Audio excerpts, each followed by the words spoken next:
So, to add text to a video, we first need to add the video itself. To do this, we import it into CapCut and click on the plus sign. Next, we go to the Text tab, and here next to the label, there is again a blue plus sign. We hover over it and click. Text appears.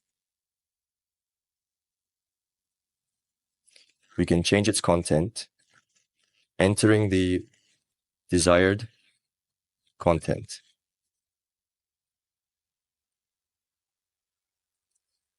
We can also edit the duration of this text and at what point in the video it will appear. We can also change its color.